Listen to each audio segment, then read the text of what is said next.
অবিশ্বাস যাহার চক্ষের সম্মুখে কুয়াশার সৃষ্টি করিতেছে, সাফল্য তাহার কাজ হইতে ঠিক ততখানি ঘৃণায় দূরে সরিয়া দাঁড়ায়। নিশ্চিত জানিও, কলেরা বসন্ত ব্যাধি নহে, আলস্যই ব্যাধি। দেহ পতন মৃত্যু নহে, আলস্যই মৃত্যু। নিশ্চিত জানিও, পারদের বিষ হজম হইতে পারে, উপদংশের বিষ হজম হইতে পারে, কিন্তু আলস্যের বিষ হজম হইবে না। বিশ্ব ব্রহ্মাণ্ড তোমার বিদ্রোহী হোক, সকল বন্ধু তোমাকে পরিত্যাগ করুক, গ্রাহ্য মাত্র করিও না, বিন্দু মাত্র চিন্তিত হইও না, একটুও কাতর হইও না। নিজ বাহুবলে নির্ভর কর, সংকল্পের শক্তিতে আস্থাবান হও, অনালস্যে শক্তিতে বিশ্বাস করো। পরিশ্রমিক নিঃসঙ্গতায় ভয় কি? অনলসে একাকিত্বে ভাবনা কিসে? কর্মই তাহার যথেষ্ট সঙ্গী, সবল বাহুযুগলে তাহার যথেষ্ট বন্ধু। তাই তো ঋষি স্বরূপানন্দ গাইলেন, জাগো যত নিদ্রিত প্রাণ, নির্ভয়ে নিজ পথে হও আগুয়া।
পরের বাঁশিতে প্রয়োজন হৃদয়, আর এই হীন হৃদয় তখনই সৃষ্টি হবে যখন স্রষ্টাকে গভীর অনুভূতি দিয়ে ভালোবাসা যায়।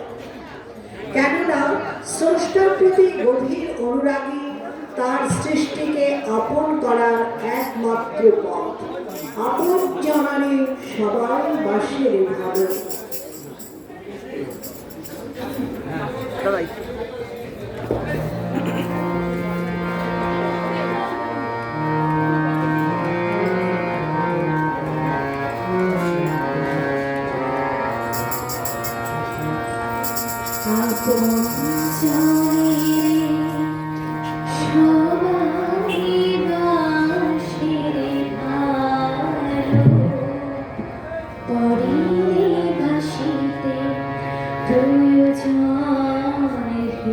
ভালো বলেছো, তুমি কোথায় থাকো?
ঈশ্বর এক ও অদ্বিতীয়, এই কথাটি আমরা বিশ্বাস করি।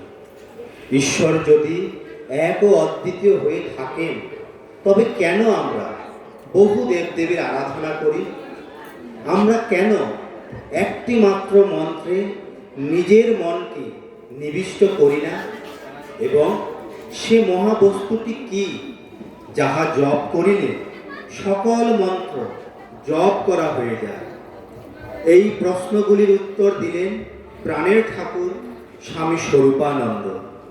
সেটি হল সর্বমন্ত্রের মিলনভূমি অখণ্ড মহানাম হরি ওম। তিনি বললেন, লক্ষ্মী, কালী, ভগবতী, সরস্বতী প্রভৃতি ভিন্ন ভিন্ন নামে এবং ভিন্ন ভিন্ন মূর্তিতে ভগবানকে পূজা করিবা বা অঞ্জলি দিবা তোমাদের কোনো প্রয়োজন নাই। তোমরা এমন এক মহামন্ত্রের সাধনা করিতেছ, যাহার ভিতরে কালী, লক্ষ্মী প্রভৃতি সকলেই আছে। সকলেরই নাম যাহার মর্মাভ্যন্তরে লুকায়িত আছে। একটি জিনিসের ভিতরে নিজেকে অর্পণ করিলে যখন সকলের পূজা হইতে পারে, তখন কেন তোমরা শত শত দেবতার পূজায় মত্ত হইয়া নিজেদের ধ্যান ও মনের একটানতা নষ্ট করিবে? বহু দেববাদ তোমাদিগকে মিলিত হইতে বাধা দিতেছে। তোমাদের ঐক্য, সঙ্গবদ্ধতা এবং একের প্রতি অপরের মমত্ব বোধকে বিনাশ করিতেছে। তাই তো তিনি গাইলেন, কত দেবতারে পুজিবি বল।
রে